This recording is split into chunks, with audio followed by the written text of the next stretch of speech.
Everything is standing on the edge right now, and one wrong move in the finale could destroy everything Landman has been building toward. The calm we're seeing isn't peace, it's the silence before chaos finally breaks loose, and when it does, no character will walk away unchanged. The season finale of Landman is no longer just another episode, it's a last chance, a last warning, and possibly the moment where every bad decision made so far comes crashing down at once. Episode 9 quietly set the board, but Episode 10 is where the damage begins. Tommy being fired wasn't just a shocking moment meant to stir drama, it was the most dangerous decision Cammy has made since the start of the season. And the reason this matters so much is simple. Tommy wasn't just an employee, he was the backbone holding MTechs together. He was the voice of caution in a world obsessed with risk, and removing him didn't create freedom, it created instability. Cammy didn't fire Tommy because he was wrong. She fired him because Galeno made her believe that patience was weakness. That confidence Galeno fed her didn't empower Cammy, it blinded her. The moment she chose a 10% gamble over proven experience, she set herself up for failure. And the finale is where she's going to feel the consequences of that choice. What makes this situation even more intense is that Cammy doesn't realize yet how alone she truly is. Without Tommy, she didn't just lose a strategist, she lost the only person capable of protecting her from Galeno. Galeno is no longer operating in the shadows. Episode 9 made it clear that his cartel side is fully awake now, and his threat wasn't empty. When he said he would take away the thing Tommy loves most if things fail, that wasn't intimidation, that was a promise. Galeno understands something Cammy doesn't. Mentex cannot succeed without Tommy, and the 10% chance Cammy is chasing will collapse the moment real pressure is applied. That's why the finale won't be about whether Cammy regrets her decision, it will be about how fast that regret arrives, and when it does, it won't come quietly. It will come with failed operations, mounting losses, and Galeno tightening his grip. Tommy's firing also shifts the emotional center of the show.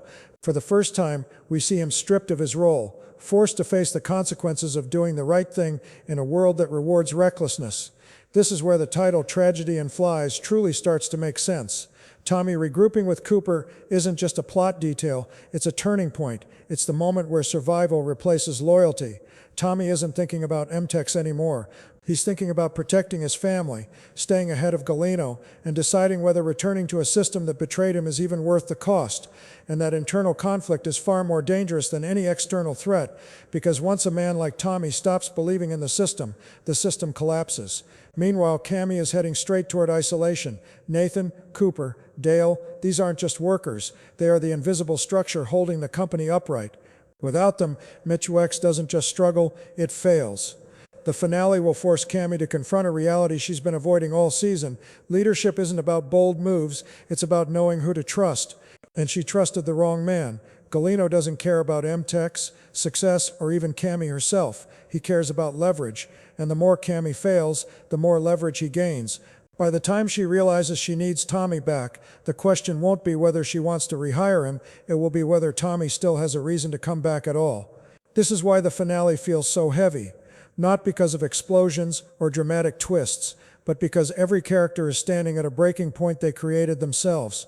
Chaos isn't coming from nowhere, it's been slowly building through arrogance, fear, and misplaced confidence. Episode 10 won't fix the season unless it fully embraces that collapse. And if it does, Landman could still end on a powerful note. But if it doesn't, this won't feel like a finale. It will feel like a warning of the chaos doesn't stop with Tommy and Cammy. It spreads outward, touching every corner of the story, especially where the emotional stakes are the highest. One of the most disturbing threads carrying into the finale is Ariana's trauma, and this is where Landman has no room for mistakes. Episode 9 showed us something deeply unsettling, and the finale cannot afford to treat it as a side plot. Ariana isn't just recovering from an incident, she's dealing with a violation that changes how she sees the world, and more importantly, how safe she feels inside it.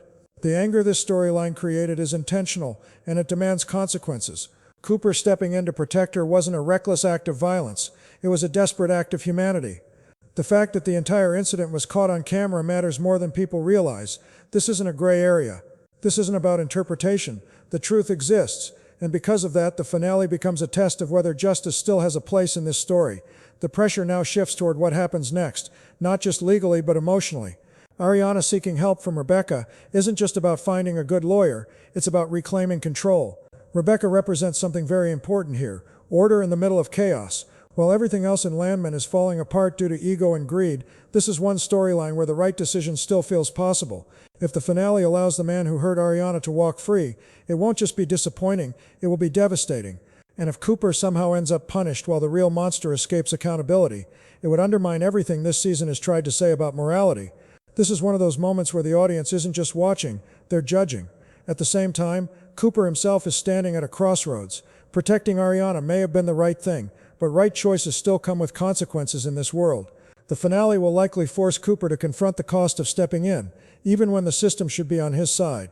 That tension between doing what's right and surviving the aftermath mirrors Tommy's situation in a different way. Both men acted with integrity, and both are now paying for it. That parallel isn't accidental. It reinforces one of Landman's strongest themes. In this industry, morality is treated like a liability. And episode 10 is where that idea reaches its most painful conclusion. While this is happening, Rebecca and Charlie's relationship quietly becomes a rare source of emotional relief, but even that feels fragile. Their reunion wasn't loud or dramatic, and that's exactly why it worked.